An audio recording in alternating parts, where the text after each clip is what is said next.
اب وہ اس قرآن پاک کی میں سمجھتا ہوں، بلکہ میں کیا سمجھتا ہوں، امام کائنات صلی اللہ علیہ وسلم نے فرمایا، صحیح مسلم کی حدیث ہے کہ آیت العظم من القرآن ہے یہ آیت الکرسی، قرآن کی سب سے زیادہ عظمت والی آیت۔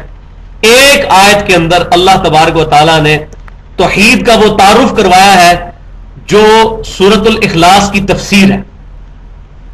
سورہ اخلاص کے اندر تو بس وہ 4 آیات کے اندر مختصر بات کی گئی، سورۃ الاخلاص کی تفسیر جو ہے وہ آیت الکرسی ہے۔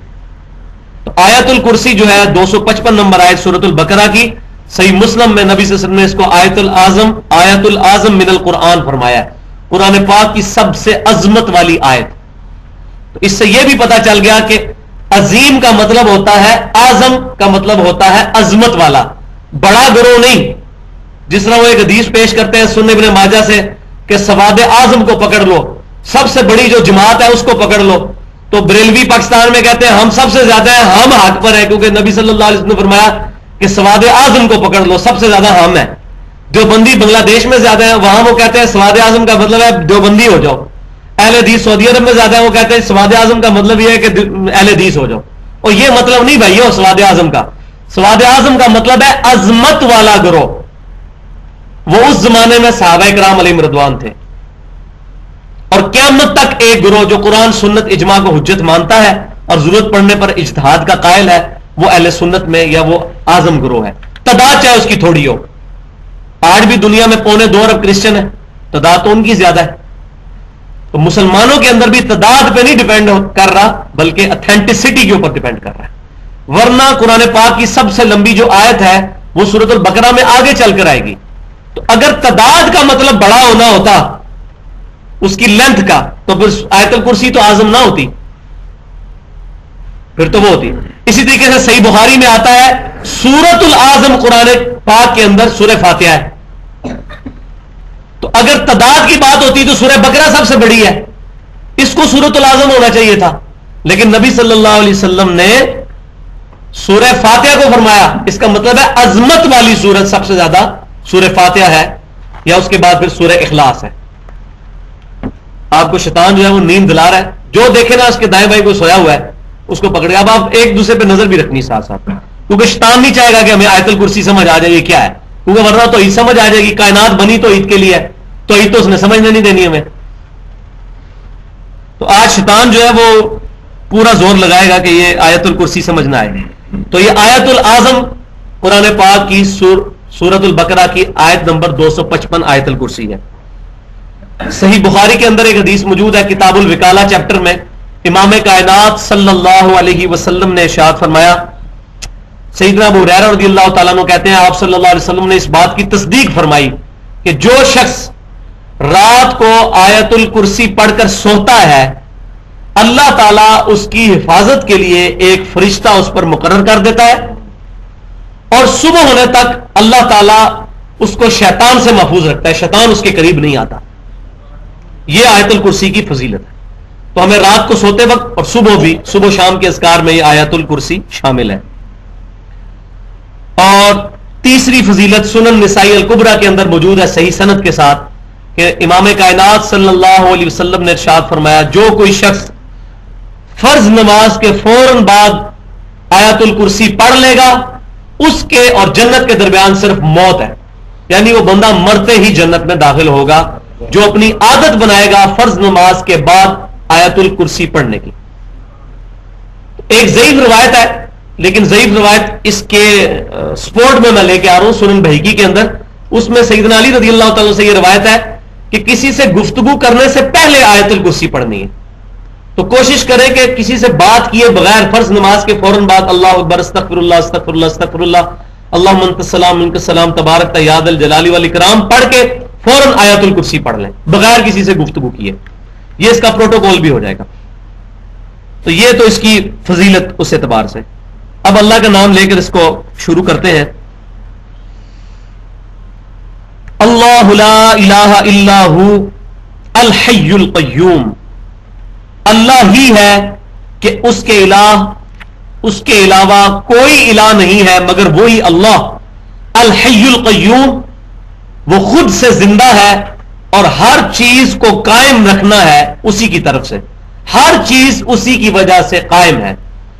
جو ہمیں جتنی کائنات کے اندر چیزیں نظر آ رہی ہیں ان کا جو وجود اپنا ہے وہ اسی ایک ڈیوائن سورس کا مرہون منت ہے.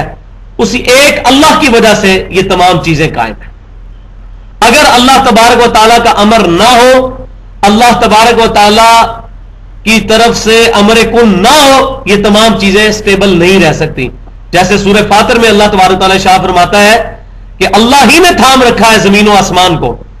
اگر اللہ تبارک و تعالیٰ نہ ان کو تھامے تو کوئی ایک ایسا نہیں کہ جو ان کو تھام سکے. یہ کائنات جھول جائے اگر اللہ تبارک و تعالیٰ نے نہ تھام رکھا ہو. تو اللہ تبارک و تعالیٰ کی قدرت ہے جس نے تمام چیزوں کو قائم رکھا ہوا ہے. تمام لوگوں کی زندگیاں, چاہے انسان ہوں, جانور ہوں, فرشتے ہوں, انبیاء ہوں, فلکیات کی جتنی چیزیں ہیں, زمین و آسمان, تمام کی زندگی مرہون منت ہے ایک اللہ کے الحی القیوم. اور یہ اسم اعظم بھی ہے.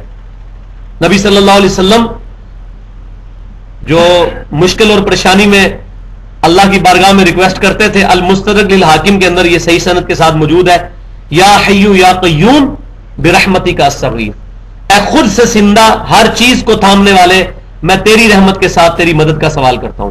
یہ وہی ہے, یہ اللہ تعالیٰ کا اسم اعظم ہے, الحی, خود سے زندہ. اللہ کے علاوہ کوئی خود سے زندہ نہیں ہے, باقی سب کی زندگی اللہ کی وجہ سے ہے, جب چاہے گا لے لے گا. القیوم, جو سب کو زندہ رکھنے والا ہے, خود زندہ اور سب کو زندہ اور قائم رکھنے والا. لا تأخذہ سنۃ ولا نوم, نہ تو اللہ تعالی کو کبھی اونگ آتی ہے اور نہ کبھی نیند آتی ہے.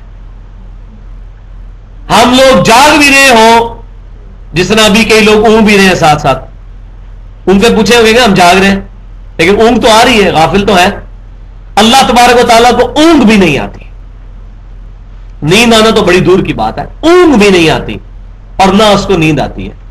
کیونکہ اگر یہ معاملہ ہو جائے, اللہ تبارک و تعالیٰ نعوذ باللہ اگر کائنات سے غافل ہو جائے تو یہ سارا سسٹم کولیپس کر جائے گا. یہ سارا ڈیپینڈنٹ ہی اللہ تعالیٰ کے اوپر ہے. تو اللہ تبارک و تعالیٰ اس سے غافل نہیں ہے. لہو ما فی السماوات و ما فی الارض, اسی کے لیے ہے, اسی کا ہے جو کچھ آسمانوں میں ہے اور جو کچھ زمین کے اندر.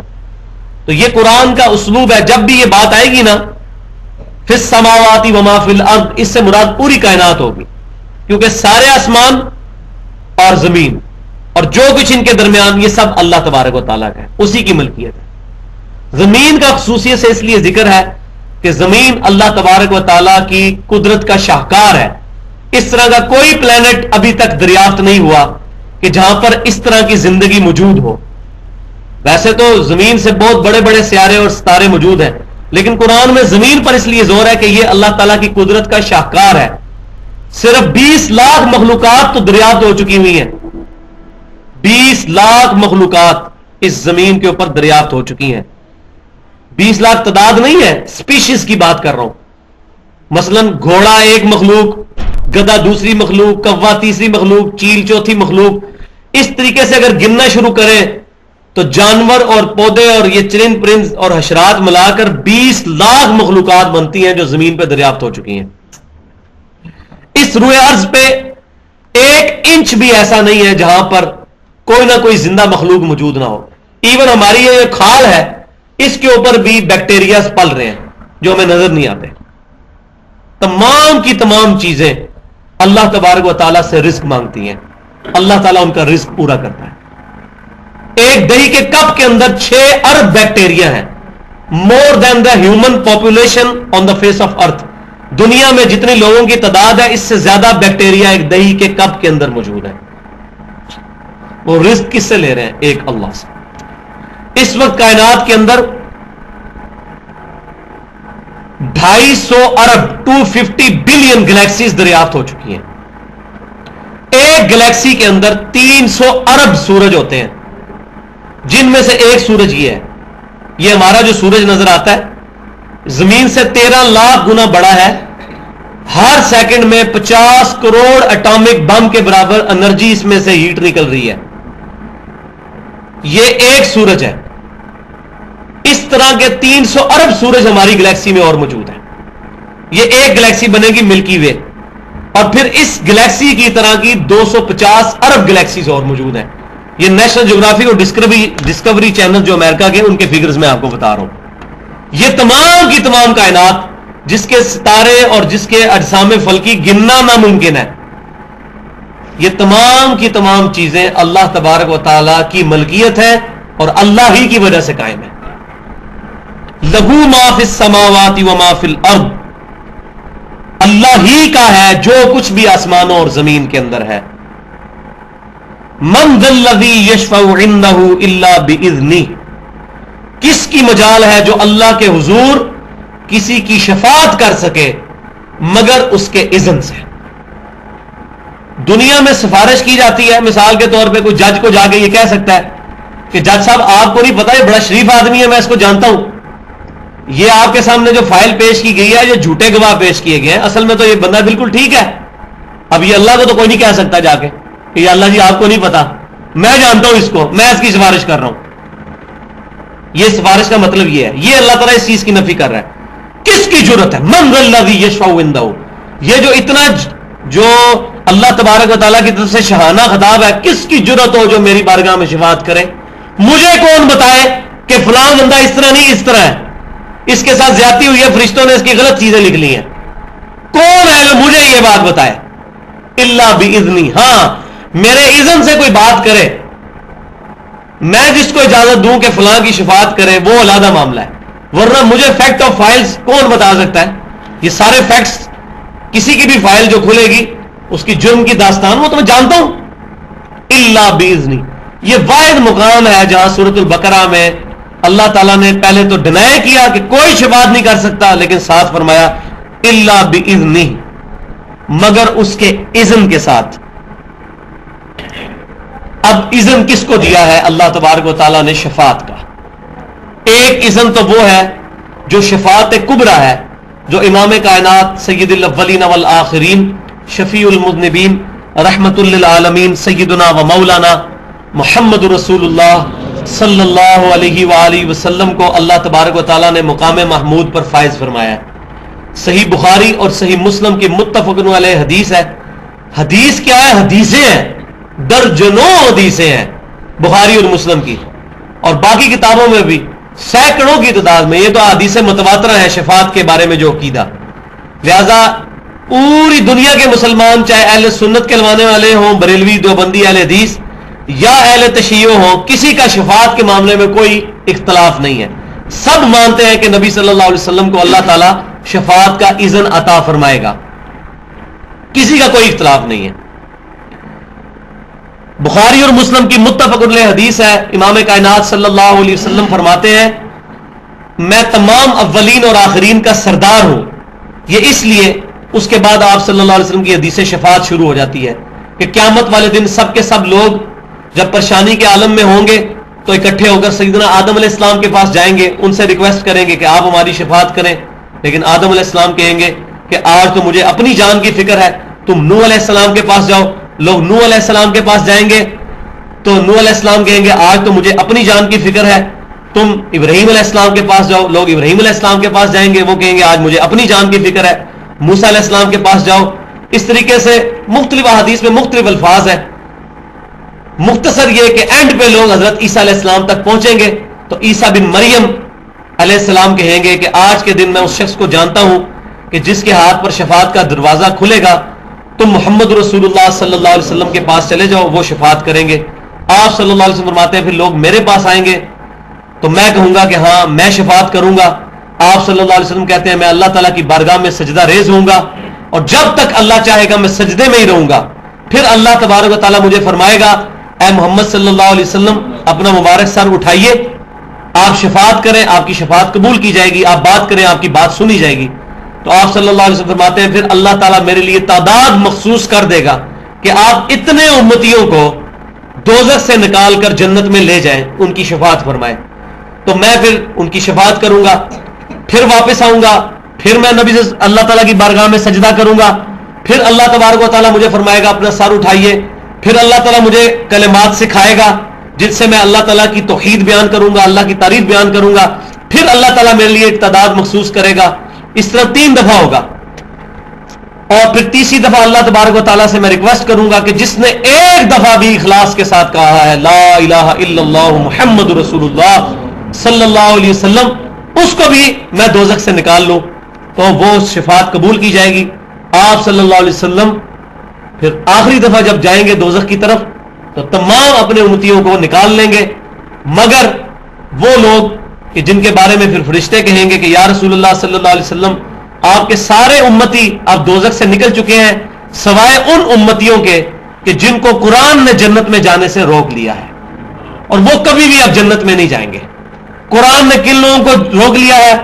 وہ جو اللہ تعالیٰ کا کیٹاگوریکل فیصلہ ہے سورۃ المائدہ کی آیت نمبر 72 میں انہ من یشرک باللہ فقد حرم اللہ علیہ الجنہ ومأواہ النار وما للظالمین من انصار، کہ بے شک جو کوئی اللہ کے ساتھ شرک کرے گا اللہ تعالیٰ نے اس پہ دوزخ حرام کر دی ہے، جنت حرام کر دی ہے، اس کا ٹھکانہ دوزخ ہے اور وہاں اس کا کوئی بھی مددگار نہیں ہوگا والعیاذ باللہ. پھر 2 دفعہ اللہ تعالیٰ نے سورۃ النساء میں آیت نمبر 48 اور 116 میں ارشاد فرمایا ان اللہ لا یغفر ان یشرک بہ، اللہ تعالیٰ اس گناہ کو کبھی معاف نہیں کرے گا کہ کوئی شخص اللہ کے ساتھ شرک کرے. ویغفر ما دون ذلک لمن یشاء، اس کے علاوہ جس کا گناہ چاہے گا معاف کر دے گا. ومن یشرک باللہ فقد ضل ضلالا بعیدا، اور جو کوئی بھی اللہ کے ساتھ شرک کرے گا وہ گمراہی میں دور جا پڑا. تو شرک کرنے والے کی مغفرت نہیں ہوگی، شرک کرنے والے کی شفاعت بھی نہیں ہوگی. نبی صلی اللہ علیہ وسلم جب یہ سنیں گے کہ قرآن نے روک رکھا ہے تو آپ صلی اللہ علیہ وسلم اس کی شفاعت نہیں کریں گے، اگرچہ وہ آپ صلی اللہ علیہ وسلم کے امتی ہوں گے لیکن ان کی شفاعت نہیں ہوگی. صحیح مسلم میں حدیث ہے جس مسلمان کے جنازے میں 40 ایسے مسلمان شریک ہوں جو شرک نہ کرتے ہوں اللہ تعالیٰ ان کی شفاعت اس کے حق میں قبول کر لے گا. تو اس کا مطلب ہے جنازہ پڑھنے والا بھی مشرک ہو سکتا ہے. تو یہ جو ایک جھوٹی بات پبلک میں چل رہی ہے کہ جی شرک ختم ہو چکا ہے اب کوئی بھی شرک نہیں کرے گا قیامت تک، شرک صرف ایک گروہ سے ختم ہوا ہے، وہ صحابہ کرام علیہ رضوان تھے اور ان کے مجلس پر قیامت تک ایک گروہ، باقی 73 میں سے تو 72 فرقوں نے دوزخ میں جانا ہے، تو شرک میں تو مبتلا ہوں گے. ایک گروہ شرک سے محفوظ رہے گا قیامت تک، اسی کی شفاعت نبی صلی اللہ علیہ وسلم نے کرنی ہے. ورنہ آپ کیوں فرما رہے ہیں کہ جس کا جنازے میں 40 مسلمان ایسے شریک ہوں جو شرک نہ کرتے ہوں؟ جنازہ تو پڑھتا ہی مسلمان ہے، اس کا مطلب مسلمان بھی شرک کر سکتا ہے. اس میں ہمارا پورا پمفلٹ ہے ریسرچ پیپر دعا صرف ایک اللہ ہی سے، وہ ٹاپک نہیں ہے. تو آپ صلی اللہ علیہ وسلم نے حدیث شفاعت کے بعد پھر آپ نے آیت تلاوت فرمائی. صحیح بخاری اور مسلم میں آتا ہے سورہ بنی اسرائیل کی وہ آیت عسیٰ ان یبعثک ربک مقاما محمودا، اے محبوب صلی اللہ علیہ وسلم ان قریب آپ کا رب آپ کو اس جگہ پر فائز کرے گا مقام محمود پر، یعنی ایسے مقام پر جہاں لوگ آپ کی تعریف بیان کریں گے. تو یہ مقام محمود کا ذکر قرآن میں بھی موجود ہے، یہ نبی صلی اللہ علیہ وسلم کی شفاعت کا ذکر ہے. صحیح بخاری اور مسلم کی حدیث سے ہمیں یہ بات پتہ چلی. اسی طریقے سے صحیح مسلم کے اندر یہ حدیث موجود ہے. نبی صلی اللہ علیہ وسلم ایک دفعہ بیٹھے ہوئے آپ صلی اللہ علیہ وسلم نے رونا شروع کر دیا پچھلے انبیاء کرام کو یاد کر کے کہ پچھلے انبیاء کرام علیہ السلام نے اپنی امتوں کے بارے میں کیا کیا بات کی. یا قیامت والے دن عیسیٰ علیہ السلام کہیں گے اللہ یہ میرے امتی تیرے بندے ہیں، چاہے ان کو عذاب دے چاہے ان کو چھوڑ دے، یعنی وہ لانے برات کریں گے. لیکن نبی صلی اللہ علیہ وسلم یہ بات کرتے کرتے آپ صلی اللہ علیہ وسلم نے رونا شروع کر دیا اور آپ نے کہا اے اللہ میری امت میری امت میری امت. اسی وقت پھر اللہ تبارک تعالیٰ نے سیدنا جبرائیل علیہ السلام کو بھیجا. یہ حدیث صحیح مسلم کتاب الایمان میں موجود ہے. اور جبرائیل علیہ السلام نے آ کر نبی صلی اللہ علیہ وسلم کو تسلی دی کہ اللہ تعالیٰ فرماتا ہے کہ اے نبی صلی اللہ علیہ وسلم ہم آپ کو آپ کی امت کے معاملے میں راضی کر دیں گے اور آپ صلی اللہ علیہ وسلم کو آپ کی امت کے معاملے میں غمناک نہیں ہونے دیں گے. تو آپ صلی اللہ علیہ وسلم کو شفاعت کا اللہ تبارک تعالیٰ نے اذن عطا فرمایا. قرآن پاک میں بھی ہے وَلَسَوْفَ يُعْطِيكَ رَبُّكَ فَتَرْضَىٰ، اے محبوب صلی اللہ علیہ وسلم آپ کا رب آپ کو اتنا دے گا کہ آپ اپنے رب سے راضی ہو جائیں گے. تو آپ صلی اللہ علیہ وسلم کو شفاعت کا اختیار دیا گیا. لیکن بخاری اور مسلم کی حدیث ہے امام کائنات صلی اللہ علیہ وسلم نے فرمایا ہر نبی کو اللہ تعالیٰ نے ایک دعا دی تھی، اس نبی نے وہ دعا دنیا میں ہی کر لی. میں نے ایک وہ مقبول دعا اپنی امت کے لیے سنبھال کر رکھی ہے، میں اس دعا کے ذریعے اپنی امت کی شفاعت کروں گا قیامت والے دن، اور میری شفاعت سے میرے ہر امتی کو فائدہ پہنچے گا سوائے اس شخص کے کہ جس نے اللہ کے ساتھ کسی قسم کا شرک کیا ہوگا. مشرک کو نبی صلی اللہ علیہ وسلم کی شفاعت کوئی نہیں ملنی، چاہے وہ نعرہ لگاتا رہے غلامی رسول میں موت بھی قبول ہے۔ اگر وہ نبی صلی اللہ علیہ وسلم کا گستاخ ہے، نبی صلی اللہ علیہ وسلم کی تعلیمات کے برخلاف وہ اللہ تعالیٰ کی ذات و صفات میں شرک کر رہا ہے، اس کے لیے کوئی شفاعت نہیں ہے۔ اسی طریقے سے ایک بہت زبردست حدیث جامعہ ترمذی میں موجود ہے، سیدنا انس بن مالک رضی اللہ تعالیٰ عنہ کہتے ہیں یا رسول اللہ صلی اللہ علیہ وسلم میں آپ کی شفاعت کا طلبگار ہوں، تو قیامت والے دن میں آپ کو کہاں پر تلاش کروں؟ جامعہ ترمذی میں بہت زبردست یہ حدیث میں نے آج ہی پڑھی ہے، مجھے بڑا مزہ آیا، میں نے کہا یہ میں حدیث ضرور بیان کروں۔ پہلے سنی سنائی تھی، لیکن پہلے ہم سنا کے سننی تھے، آپ پڑھ لکھ کے سننی ہے، تو سنی سنائی چیز بیان نہیں کرنی چاہیے جب تک خود صحیح سند کے ساتھ پڑھ نہ لیں۔ تو حضرت انس نے کہا، سیدنا انس رضی اللہ تعالیٰ نے عرض کی کہ اللہ کے نبی میں آپ کی شفاعت کا طلبگار ہوں، تو قیامت والے دن میں آپ کو کہاں پر تلاش کروں؟ تو آپ صلی اللہ علیہ وسلم نے فرمایا کہ مجھے تم پل صراط پہ ڈھونڈ لینا، میں پل صراط پر ہوں گا، اپنے امتیوں کو وہاں سے گزار رہا ہوں گا۔ تو انہوں نے کہا یا رسول اللہ صلی اللہ علیہ وسلم اگر میں پل صراط پہ آپ کو نہ مل سکوں تو میں پھر آپ کو کہاں پر تلاش کروں؟ تو آپ نے فرمایا اگر میں پل صراط پر نہ ہوا تو میں پھر میزان اعمال پر ہوں گا، جہاں میزان اعمال نامے تولے جا رہے ہوں گے وہاں پر میں ہوں گا۔ ان کا یا رسول اللہ صلی اللہ علیہ وسلم اگر میں وہاں بھی آپ کو نہ پاؤں تو آپ صلی اللہ علیہ وسلم فرمایا پھر مجھے حوض کوثر پہ تلاش کر لینا، میں اپنے پیاسے امتیوں کو مشروب پلا رہا ہوں گا۔ تو انہوں نے کہا یا رسول اللہ صلی اللہ علیہ وسلم اگر میں وہاں بھی آپ کو نہ پاؤں تو آپ نے فرمایا نہیں، ان 3 جگہوں کے علاوہ میں کہیں اور نہیں ہوں گا، میں انہی 3 جگہوں پر ہوں گا۔ تو آپ صلی اللہ علیہ وسلم کی شفاعت کے حقدار جو لوگ بنیں گے وہ لوگ ہوں گے جنہوں نے قرآن سنت اجماع کو حجت مانا ہوگا، ورنہ میں نے بخاری اور مسلم کی حدیث کئی دفعہ بتائی کہ آپ صلی اللہ علیہ وسلم آتے ہیں قیامت والے دن میرے حوض کوثر پہ کچھ میرے امتی لائے جائیں گے، میں ان کو جب پانی پلانے لگوں گا، وہ مشروب پلانے لگوں گا، ان کے اور میرے درمیان دیوار کھڑی کر دی جائے گی اور مجھے کہا جائے گا کہ اے اللہ کے نبی آپ کو نہیں پتا آپ کی وفات کے بعد انہوں نے دین میں بدعتیں جاری کر دی تھی اور دین سے الٹے قدم پھر گئے تھے، ہوں گے آپ کے امتی کیونکہ ان کے عزائے وضو چمک رہے ہوں گے، آپ پہچان لیں گے یہ میرے امتی ہیں، لیکن نبی صلی اللہ علیہ وسلم کو کہا جائے گا انہوں نے دین میں بدعتیں داخل کر دی تھی، یہ دین سے الٹے قدم پھر گئے تھے۔ آپ صلی اللہ علیہ وسلم اس وقت فرمائیں گے سحقا سحقا لمن غیر بعدی، دوسری روایت میں آتا ہے سحقا سحقا لمن بدل بعدی، ان پر پھٹکار ہو، ان کو مجھ سے دور کر دو جنہوں نے میری وفات کے بعد میرے دین کو بدل دیا۔ تو یہ شفاعت اتنی سوکھی نہیں ملنے کی جب تک عقیدے اور نظریات اس مطابق نہیں ہوں گے جو آپ صلی اللہ علیہ وسلم کی مبارک تعلیمات ہیں۔ تو آپ صلی اللہ علیہ وسلم کی شفاعت انشاءاللہ ملے گی۔ اور یہاں وہ حدیث بھی جو مجھے پرسنلی بہت پسند ہے، صحیح مسلم کی حدیث ہے کتاب الصلاح میں 1094 نمبر انٹرنیشنل نمبرنگ کے اندر، کہ امام کائنات صلی اللہ علیہ وسلم کو سیدنا ربیعہ بن کعب رضی اللہ تعالیٰ عنہ وضو کروایا کرتے تھے۔ ایک دن آپ صلی اللہ علیہ وسلم نے ان سے کہا سل ربیعہ، مانگ ربیعہ کیا مانگتا ہے؟ تو انہوں نے بھی کیا بات خوب دعا کے لیے نبی صلی اللہ علیہ وسلم سے عرض کی، اے اللہ کے نبی صلی اللہ علیہ وسلم میں جنت میں آپ کا پڑوس مانگتا ہوں۔ آپ صلی اللہ علیہ وسلم نے کہا اس کے علاوہ بھی کچھ مانگ لیں، انہوں نے کہا یا رسول اللہ بس مجھے جنت میں آپ کا پڑوس چاہیے۔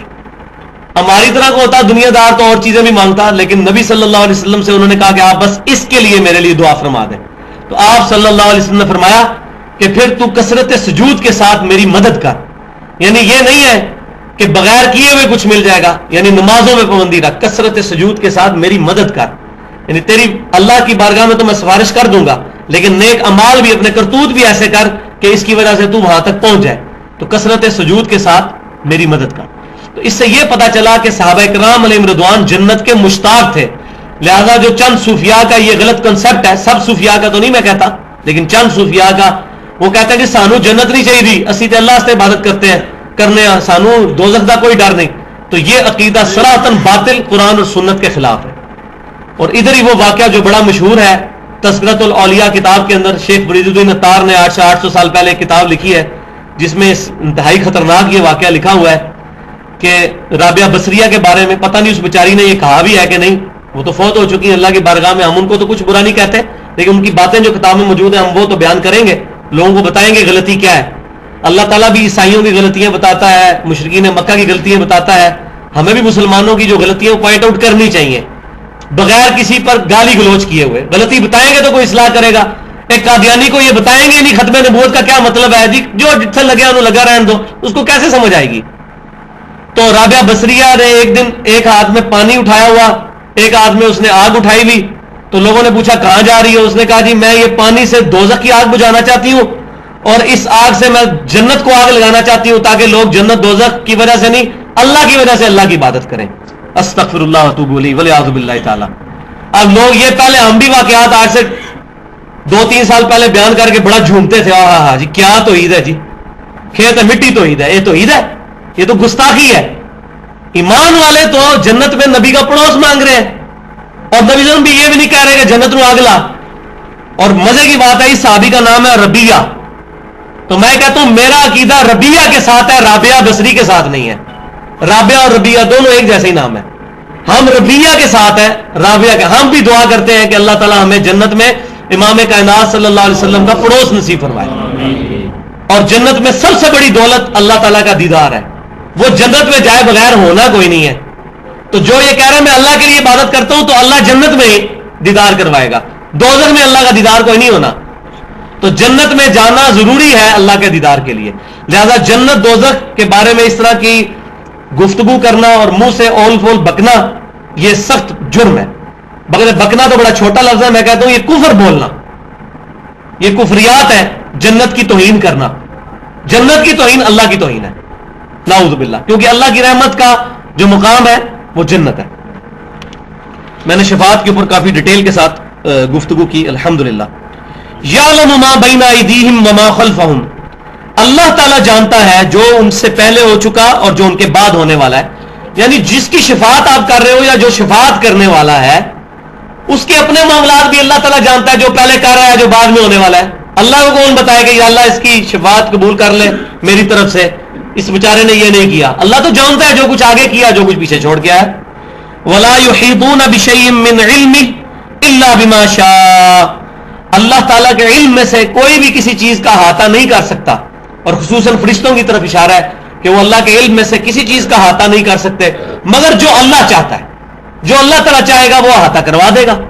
جیسا کہ اللہ تبارک و تعالیٰ نے حضرت آدم علیہ السلام کو چیزوں کے نام سکھا دیے, فرشتوں کو نہیں سکھائے. آدم علیہ السلام نے بتا دیے, فرشتے نہیں بتا سکے. اس طرح فرشتوں کو کئی چیزیں سکھا دی, انبیاء کرام کو کئی سکھا دی. حضرت خضر علیہ السلام کو اللہ تعالیٰ نے وہ 3 چیزیں سکھا دی جو سورۃ الکہف میں آتی ہے. حضرت موسیٰ علیہ السلام کو نہیں پتا تھی, حضرت موسیٰ علیہ السلام نے حضرت خضر علیہ السلام سے سیکھی. ایک نبی کو بتا دی, دوسرے کو نہیں بتائی تھی. تو اللہ تبارک و تعالیٰ جس کو چاہتا ہے اپنے علم میں سے جتنا چاہتا ہے وہ عطا فرما دیتا ہے. یہاں بھی اللہ تعالیٰ نے علم کا لفظ استعمال کیا, لہٰذا یہ علم غیب بولنا کہ کسی نبی کے پاس علم غیب ہوتا ہے اس میں کوئی حرج نہیں ہے اگر عقیدہ یہ ہو کہ اللہ تبارک و تعالیٰ جو عطا فرماتا ہے. عالم الغیب صرف اللہ ہے, عالم الغیب والشہادہ وہ اللہ ہے. علم غیب کا لفظ بولا جا سکتا ہے, میں نے حدیث بھی بتائی تھی. الا بما شاء, جتنا اللہ تعالیٰ چاہتا ہے اتنا علم کے اوپر ان کو جو ہے مطلع کر دیتا ہے. وسع کرسیہ السماوات والارض, اور اللہ تبارک و تعالیٰ کی کرسی نے زمینوں کو اور زمین کو اور آسمانوں کو گھیر رکھا ہے. ولا یعودہ حفظہما, اور اللہ تعالیٰ کو زمین و آسمان کی حفاظت کوئی مشکل نہیں ہے اتنی بڑی کائنات کی. ولا یعودہ حفظہما, اس کی حفاظت اللہ پر کوئی مشکل نہیں. ہم تو گھر میں ماشاءاللہ میرے 3 بچے ہیں, مجھے پتا ہے ایک بچے کو سنبھالنا مشکل کام ہے. تو زمین و آسمان کی ساری مخلوقات کو سنبھالنا, ان کی حفاظت کرنا, اللہ تبارک و تعالیٰ کہتا ہے مجھے کوئی بار نہیں اس پر, کوئی مشکل نہیں ہے. وَهُوَ الْعَلِيُّ الْعَظِيمُ, اور وہی ہے سب سے بلند. العلی بلند ہے, العظیم عظمت والا ہے. یہاں پر یہ اسماء و صفات کا تھوڑا سا مسئلہ میں ایڈریس کر دوں. یہاں پہ یہ لفظ آیا وسع کرسیہ السماوات والارض, اللہ تعالیٰ کی کرسی نے آسمانوں کو اور زمین کو گھیر رکھا ہے. زمین و آسمان سموئے ہوئے ہیں اللہ کی کرسی میں. اب بعض لوگ اس کی تعویل کرتے ہیں کہ اس کرسی سے مراد بادشاہت ہے, حالانکہ اہل سنت کا یہ عقیدہ ہے کہ وہ اللہ تعالیٰ کی جو صفات قرآن میں آئی ہیں ان کی تعویل کیے بغیر ان پر بغیر کیفیت کے ایمان رکھتے ہیں. جبکہ اہل بدعت جو ہے جہمیہ, ان کا یہ عقیدہ ہے کہ وہ اللہ تبارک و تعالیٰ کی صفات کی تعویل کرتے ہیں. مثال کے طور پر صحیح بخاری اور مسلم میں حدیث آتی ہے کہ اللہ تبارک و تعالیٰ نے حضرت آدم علیہ السلام کو اپنے ہاتھوں سے پیدا کیا. یہ کیٹاگوریکل مینشن ہے اور اشارتاً قرآن میں بھی ہے کہ اللہ تعالیٰ نے شیطان سے کہا کہ تو اس کو سجدہ کیوں نہیں کرتا جس کو میں اپنے ہاتھوں سے میں نے بنایا. تو اب جو جہمی ہیں ان کا یہ عقیدہ ہے کہ اللہ تعالیٰ کے ہاتھ نہیں ہے, ہاتھ سے مراد قدرت ہے, جبکہ اہل سنت یہ کہتے ہیں کہ اللہ تعالیٰ کے ہاتھ ہیں لیکن اس طرح کے نہیں ہیں, اس کی شان کے لائق جیسے ہیں. ہاتھ ہم مانتے ہیں لیکن ان کی مثال نہیں دیتے. لیس کمثلہ شیء وہو السمیع البصیر, اللہ کی مثل کوئی شے نہیں ہے اور وہی سننے والا اور دیکھنے والا ہے. تو اہل سنت اور اہل بدعت کا یہ فرق ہے. اہل بدعت کا, جہمیہ کا, کہ وہ اللہ تعالیٰ کی صفات کی تعویل کرتے ہیں. اس میں دو حدیثیں بیان کر کے تو اس کو کنکلوڈ کرتا ہوں. ایک تو جامعہ ترمذی میں ابواب الزکات, کتاب الزکات چیپٹر میں ایک حدیث موجود ہے, اور یہ حدیث بخاری اور مسلم میں بھی ہے, لیکن ترمذی میں امام ترمذی نے اس پہ کامنٹس بھی کیے ہیں جو میں نے آپ کو سنانے ہیں. بخاری اور مسلم کی متفق علیہ حدیث ہے جو امام ترمذی بھی لے کر آئے ہیں کہ جب کوئی شخص اللہ کی راہ میں صدقہ کرتا ہے, اگرچہ ایک لقمہ ہی صدقہ کرے, اللہ تعالیٰ اپنا دایاں ہاتھ آگے بڑھا کر اس لقمے کو پکڑ لیتا ہے اور اس کی پرورش کرتا ہے جس طرح تم میں سے کوئی گھوڑے کی پرورش کرتا ہے, یہاں تک کہ وہ لقمہ اور پہاڑ کے برابر ہو جاتا ہے. یعنی اللہ تعالیٰ اس کے اخلاص کی وجہ سے وہ اور کے پہاڑ کے برابر اس کا وزن کر دیتا ہے, اس کو وہ اجر عطا فرماتا ہے. اس کے اوپر امام ترمذی پھر بحث کرتے ہوئے لکھتے ہیں کہ یہاں پر جو آیا کہ اللہ تعالیٰ دائیں ہاتھ سے پکڑتا ہے, تو قرآن اور حدیث میں جہاں بھی اللہ تعالیٰ کے ہاتھ, اللہ تعالیٰ کی پنڈلی, اللہ تعالیٰ کا چہرہ, اللہ تعالیٰ کی انگلیاں, اللہ تعالیٰ کی آنکھیں, یہ تمام چیزیں بخاری مسلم اور قرآن پاک میں موجود ہیں. ہم ان تمام چیزوں کو مانتے ہیں بغیر ان کی کوئی تمثیل یا مثال بیان کیے ہوئے. جبکہ جو جہمیہ ہے وہ ان کی تعویل کرتے ہیں, وہ کہتے ہیں ہاتھ سے مراد قدرت ہے, ٹھیک ہے, آنکھوں سے مراد قوت بصارت ہے, آنکھیں نہیں ہیں. تو یہ انہوں نے کہا کہ جہمیہ نے ان کی وہ تعویل کی جو اہل سنت میں سے کسی نے نہیں کی. اہل سنت کے امام مالک پورا, بلکہ امام ترمذی نے یہ الفاظ لکھے ہیں, اہل سنت و جماعت کے امام مالک, امام سفیان بن عیینہ, عبداللہ بن مبارک رحمہم اللہ اور باقی ائمہ اہل سنت یہ کہتے ہیں ہم اللہ کی تمام صفات کو مانتے ہیں بغیر ان میں کوئی تعویل کیے ہوئے, بغیر اس کی کوئی مثال بیان کیے ہوئے. اور اسی میں سے ایک عقیدہ یہ ہے کہ اللہ تعالیٰ اپنے عرش پر مستوی ہے جیسا کہ اس کی شان کے لائق ہے.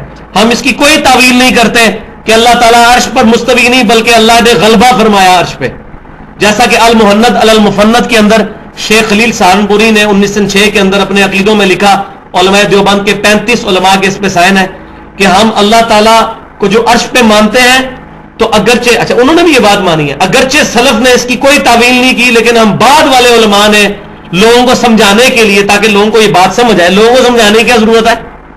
اللہ تعالیٰ تو سورہ آل عمران کی 7 نمبر آیت میں فرما رہا ہے کہ متشابہات کے پیچھے وہ لوگ رکھتے ہیں جن کے دلوں میں کجی اور ٹیڑھ پن ہوتا ہے. تو یہ تو متشابہات ہیں, ان کے پیچھے لگنے کی کیا ضرورت ہے. کہتے ہیں بعد کے لوگوں نے پھر اس کی تفسیر بیان کی کہ اللہ تعالیٰ نے حضرت آدم علیہ السلام کو اپنے ہاتھوں سے نہیں بنایا بلکہ قدرت سے بنایا. اللہ تعالیٰ عرش پہ مستوی نہیں ہوا بلکہ اس سے مراد ہے اللہ تعالیٰ نے عرش پر قبضہ فرمایا. تو اس طریقے سے تعویل کرنا یہ اہل سنت کا عقیدہ نہیں ہے. امام بخاری رحمۃ اللہ علیہ تقریباً 200 حدیثیں لے کے آئے اپنے آخری چیپٹر میں کتاب التوحید میں, اس کا نام بھی ہے کتاب التوحید, رد جہمیہ کے اوپر کہ جہمیوں کے عقیدے کیا ہیں اور اہل سنت کے عقیدے. تو اہل سنت اللہ تعالیٰ کو عرش پر مستوی مانتے ہیں اپنی شان کے لائق, اور اس کی کوئی تعویل بیان نہیں کرتے کہ جی عرش پہ ہونے سے مراد جو ہے وہ غلبہ ہے, نعوذ باللہ من ذالک. اسی طریقے سے جامعہ ترمذی میں ایک اور حدیث بھی موجود ہے, سورۃ الحدید کی تفسیر کتاب التفسیر چیپٹر میں, هو الاول والآخر والظاہر والباطن. اس آیت کی تفسیر میں ایک ضعیف روایت امام ترمذی لے کے آئے ہیں, انہوں نے کہہ بھی دیا روایت ضعیف ہے, لیکن اس کے آگے انہوں نے گفتگو کی ہے. اس ضعیف روایت میں یہ ہے کہ تم جہاں کہیں بھی زمین میں رسی پھینکو گے وہ اللہ تعالیٰ تک ہی پہنچے گی. تو اس کی انہوں نے تفسیر بیان کی کہ اس سے مراد یہ ہے کہ زمین و آسمان میں جہاں بھی کوئی شخص چلا جائے اللہ تعالیٰ کی علم, قدرت اور اللہ تبارک و تعالیٰ کی سمع اور بصارت, اللہ کی صفات سے باہر نہیں نکل سکتا. البتہ اللہ تبارک و تعالیٰ اپنے عرش پر مستوی ہے جیسا کہ اس کی شان کے لائق ہے. تو اللہ تعالیٰ اپنے عرش پہ ہوتے ہوئے بھی اپنی مخلوق سے غافل نہیں ہے. اللہ تبارک و تعالیٰ اپنے عرش پر مستوی ہوتے ہوئے بھی زمین پہ چلنے والی ایک چیونٹی کے پاؤں سے جو آواز نکلتی ہے جو ہم نہیں سن سکتے اس کو بھی سننے پر قادر ہے. اللہ تبارک و تعالیٰ اپنے عرش پر مستوی ہوتے ہوئے بھی ہماری رگے جاں سے بھی زیادہ ہمارے قریب ہے. اللہ تبارک و تعالیٰ اپنے عرش کا پابند بھی نہیں ہے. ہر رات بخاری اور مسلم کی متفق علیہ حدیث ہے تہائی رات کے بعد اللہ تعالیٰ آسمان دنیا پہ نزول فرماتا ہے اور فرماتا ہے کوئی بخشش مانگنے والا میں اسے بخش دوں, ہے کوئی مجھ سے رزق مانگنے والا میں اس کو رزق عطا فرماؤں. اور یہ طلوع فجر تک اللہ تعالیٰ کی طرف سے آواز آتی رہتی ہے اور اس کی شان کے لائق ہمارا عقیدہ ہے کہ اللہ تعالیٰ نزول فرماتا ہے اور قیامت والے دن اللہ تعالیٰ اس دنیا پر بھی نزول فرمائے گا. وَجَاءَ رَبُّكَ وَالْمَلَكُ صَفًّا صَفًّا, قیامت والے دن فرشتے بھی اور اللہ تعالیٰ بھی قطار در قطار اس دنیا پر نزول فرمائیں گے. تو ان تمام عقیدوں پر ہم ایمان لاتے ہیں لیکن ان کی تعویل نہیں بیان کرتے. یہی اہل سنت کا اور جہمیہ کا اہل بدعت کا فرق ہے. اللہ تعالیٰ سے دعا ہے کہ قرآن و سنت کی تعلیمات پر صحیح معنوں میں عمل کر کے دوسرے بھائیوں تک پہنچانے کی توفیق عطا فرمائے. محفل سے اٹھنے کی دعا پڑھیں. سبحانک اللہم و بحمدک اشہد ان لا الہ الا انت استغفرک و اتوب الیک وما علینا الا البلاغ المبین.